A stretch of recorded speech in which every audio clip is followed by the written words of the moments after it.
তো বন্ধুসকল, আশা কৰোঁ সকলো ভালে আছে আৰু আজি মই আলোচনা কৰিম যে আপোনালোকৰ লগত আসাম পুলিচৰ মেডিকেল টেষ্ট কেনেকৈ লয় আৰু কি চোৱা হয় তাৰে হৈ আমি আলোচনা কৰিম। কিছুমান বন্ধুৱে ভাবি থাকে মেডিকেল টেষ্ট মানে কি বহুত টান হয় নেকি আসাম পুলিচৰ। তো একো টান নহয়, তো চেণ্ট্ৰেলতকৈ বহুত মানে সহজে হয়, ইমান টান নহয় বন্ধুসকল। যিসকলে মানে আগত মেডিকেল দি পাইছে তেখেতলোকেতো গম পায়েই। তো ময়ো মানে মেডিকেল দি পাইছোঁ আগতে, সেইকাৰণে নিজৰ এক্সপিৰিয়েঞ্চৰ ফালৰ পৰাহে ক'ব বিচাৰিছোঁ বন্ধুসকল।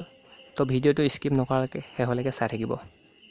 তো তেতিয়াহে গম পাব আসাম পুলিচৰ মেডিকেল প্ৰচেছটো কেনেকুৱা হয় বন্ধুসকল। তো বন্ধুসকল, মেডিকেললৈ সোমাই যোৱাৰ পিছত ভিতৰতে ফাৰ্ষ্ট টাইম বন্ধুসকল আপোনালোকক হাতকেইখন মেলি দিব।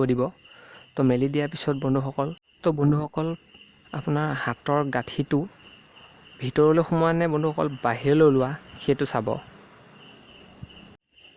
বন্ধুসকল মানে কি হয়, আপোনাৰ হাতকেইখন চাব। ফাৰ্ষ্ট যিখন হাতত ৰাইট চিন দিয়া আছে বন্ধুসকল, আপোনাৰ হাতখন তেনেকুৱা হ'ব লাগিব, চিধা নৰ্মেল হ'ব লাগিব বন্ধুসকল।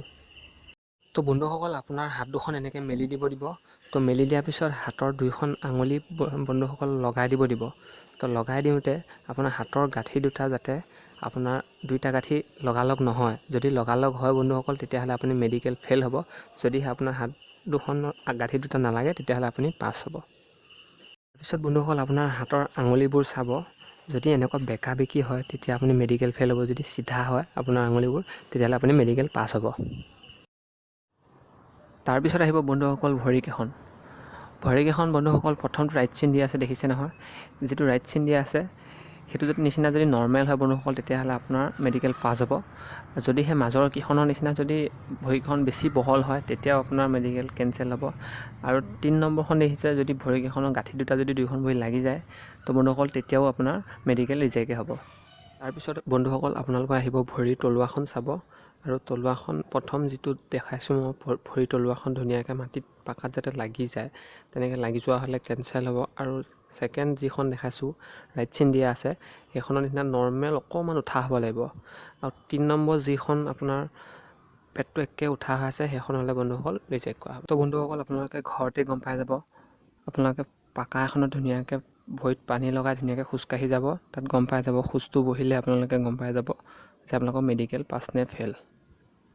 তাৰপিছত আহিব বন্ধুসকল ডিষ্টেঞ্চ ভিজন। তো ডিষ্টেঞ্চ ভিজনটো হৈছে চকুৰ পৰীক্ষা বুলি যিটো কয়। তাত এনেকুৱা এখন চাৰ্ট দিব আৰু সেই চাৰ্টখন আপোনালোকে সোঁ চকুটো বন্ধ কৰি বাওঁ চকুটো পঢ়িব লাগিব আৰু বাওঁ চকুটো বন্ধ কৰি সোঁ চকুটো পঢ়িব লাগিব। হয়তো আপোনালোক ওপৰৰ পৰাও দিব পাৰে বন্ধুসকল, হয়তো তলৰ পৰাও দিব পাৰে। তো সেইটো বেছি দূৰলৈকে ডিষ্টেঞ্চ নিদিয়ে বন্ধুসকল, 4 মিটাৰ বা 3.5 মিটাৰমান দিয়ে। তো সিমান দূৰৰ পৰা আপোনালোকে ধুনীয়াকৈ পঢ়ি দিব লাগিব। সেইটো পঢ়িব পাৰিলে বন্ধুসকল আপুনি মেডিকেল পাছ বুলি ভাবিব। যদি আপুনি সেইটো পঢ়িব নোৱাৰে তেতিয়াহ'লে মেডিকেল ফেইল বুলি ডক্টৰে আপোনাক চাইন কৰি দিব। তাৰপিছতহে আহিব বন্ধুসকল কালাৰ ভিজন। তো কালাৰ ভিজনটো হৈছে চকুৰ পৰীক্ষা বন্ধুসকল। এইটো আকৌ ওচৰৰ পৰা চাব দিয়ে আপোনাক। এনেকুৱা এখন চাৰ্ট দিব, এখন চাৰ্টত মানে কি হয় পূৰা কালাৰ নাম্বাৰ থাকে। তো নাম্বাৰবোৰ ধুনীয়াকৈ আপুনি চাব লাগিব, চাই পেলাই আপোনাক এটা এটা পাত লুটিয়াই গৈ থাকিব, আপুনি ধুনীয়াকৈ নাম্বাৰবোৰ কৈ যাব লাগিব। তো বন্ধুসকল সেইটো যদি আপুনি পঢ়িব নোৱাৰে বা চকুৰে ধৰিব নোৱাৰে তেতিয়াহ'লে আপুনি মেডিকেল ফেইল বুলি কোৱা হ'ব আসাম পুলিচত। তো বন্ধুসকল কাণ নাক এইবোৰ ইমান নাচায়, তো ইমান ভয় কৰিবলগীয়া একো নাই বন্ধুসকল। তো আজিৰ ভিডিঅ'টো যদি চাই ভাল পাইছে তেতিয়াহ'লে এটা ছাবস্ক্ৰাইব কৰি দিব।